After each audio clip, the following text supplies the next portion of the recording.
నమస్తే అండి. మార్కెట్ మిత్రులందరికీ నమస్తే. సో ఫస్ట్ ఆఫ్ ఆల్ ఈరోజు వీడియోలో నేను నిఫ్టీ యొక్క బిహేవియర్ అండ్ ఈరోజు నేను చేసిన ట్రేడ్ ఎంత లాస్ వచ్చిందండి ఈరోజు ఎంత లాస్ వచ్చింది, మరి నేను తీసుకునే ప్రికాషన్స్ ఏంటి, మరి ఈ లాస్ నుంచి రికవర్ అవుతానా నేను చేసే ట్రేడింగ్ క్యాపిటల్ తోటి. But any have it's okay. First of all ఈ వీడియో కేవలం ఎడ్యుకేషన్ పర్పస్ కోసం మాత్రమే చిత్రీకరించడం జరిగింది. ఎటువంటి బై అండ్ సెల్ రికమెండేషన్ గురించి కాదనమాట.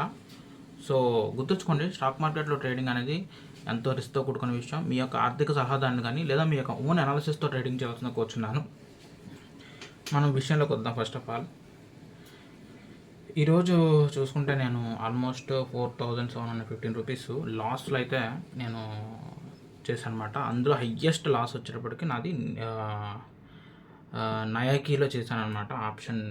స్టాక్ ఆప్షన్స్లో చేశాను అనమాట. ఆల్మోస్ట్ 5300 లాస్ వచ్చింది. రెండో ట్రేడ్ మాత్రం నేను నిఫ్టీలో చేశాను. అదో 598 రూపీస్ ప్రాఫిట్ వచ్చింది. సో సమ్వాట్ నేను ఈరోజే రికవర్ చేసేద్దాం అన్న ఉద్దేశం కాదు, మెల్లమెల్లగా రికవర్ చేద్దాం. ఓకే, లాస్ వచ్చింది అన్నమాట వాస్తవం. దాని నుంచి ఎలా బయటపడాలి అనేది కూడా మనం బ్రేక్ డౌన్ చేయాలి. సో ప్రజెంట్ అయితే సిచ్యువేషన్ అనమాట. సో మండే రోజు ట్రేడ్ ఈ విధంగా జరిగింది. అన్ఎక్స్పెక్టెడ్.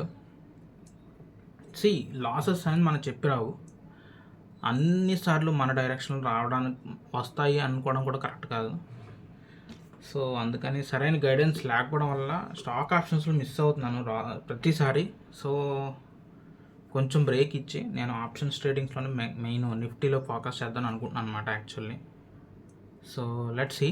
సో మనం ఆప్షన్ ట్రేడింగ్ మీద నిఫ్టీలో కానీ ఇండెక్స్ ఆప్షన్లో ఫుల్ ఫోకస్ చేయడం ట్రై చేద్దాం. ఎందుకంటే కొంచెం మూమెంటం ఈజీగా గ్యాప్ చేయగలుగుతున్నాం కదా. అండ్ నెక్స్ట్ వచ్చేటప్పటికి ఈరోజు నిఫ్టీ చూసుకున్నట్లయితే ఫస్ట్ నేను చాలా షాక్ అయ్యాను యాక్చువల్లీ. నిఫ్టీ లాభాల్లో క్లోజ్ అవ్వడం అంటే నేనేమనుకున్నా అంటే నిఫ్టీ అసలు ఈరోజు ఓకే ఇప్పుడు అయితే చాలా వరకు పైకి వచ్చింది, ఇంకా ప్రాఫిట్ బుకింగ్ చేసుకొని కింద పడుతుంది ఈరోజు అని అనుకున్నాను. నా ఎక్స్పెక్టేషన్ అంటే డౌన్ సైడ్ అనుకున్నాను యాక్చువల్లీ.